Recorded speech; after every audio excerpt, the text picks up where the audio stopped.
ये कहानी जम्मू कश्मीर की इरफाना जरगर की है। तमाम तरह की सामाजिक अड़चनों को पीछे छोड़ते हुए इरफाना एक मिशन पर निकल चुकी हैं। ये मिशन है महिलाओं को पीरियड्स के दौरान सैनिटरी पैड की जरूरत पूरी करने का। बीते 7 सालों से श्रीनगर की असंख्य महिलाएं सैनिटरी पैड की जरूरत के लिए पूरी तरह से इरफाना पर निर्भर हैं। इरफाना व्यक्तिगत तौर पर यह समझती हैं कि यह महिलाओं के लिए कितना मुश्किल है।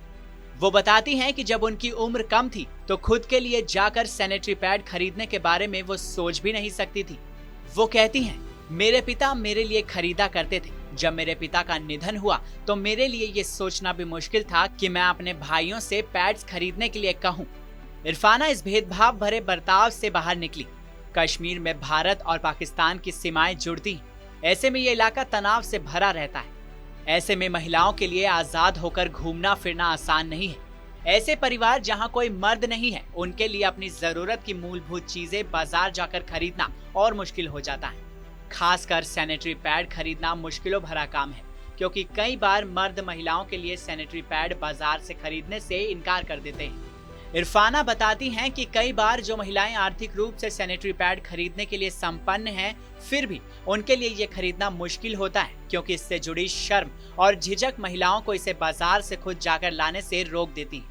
वो न केवल सभी महिलाओं के लिए पैड उपलब्ध कराना चाहती हैं, बल्कि पीरियड्स को लेकर फैले मिथ्स को भी दूर करना चाहती हैं। वो कहती हैं कि पीरियड्स एक बायोलॉजिकल प्रक्रिया है जिस पर खुलकर बात करनी चाहिए। जब इरफाना ने पैड बांटने शुरू किए तो उस वक्त तो वो छात्रा थी और उसके पास बहुत कम पैसे थे। फिर भी वो हर महीने चैरिटी के लिए करीब 400 से 500 रुपए बचा लिया करती थी। स्थानीय नगर निगम में नौकरी मिलने के बाद वो आर्थिक रूप से और मजबूत हो गई। इरफाना अब अपने इस प्रोजेक्ट पर कम से कम 10,000 रुपए हर महीने खर्च करती हैं। वो अपने खाली समय का इस्तेमाल पैड बनाने के लिए भी करती हैं और इसके लिए अपने दोस्तों और रिश्तेदारों की मदद भी लेती हैं। अब इरफाना लोगों तक एक पूरी किट पहुंचाती है। इस किट में सैनिटरी पैड का पैकेट, एक अंडरपैंट और एक हैंड सैनिटाइजर का डिब्बा दिया जाता है।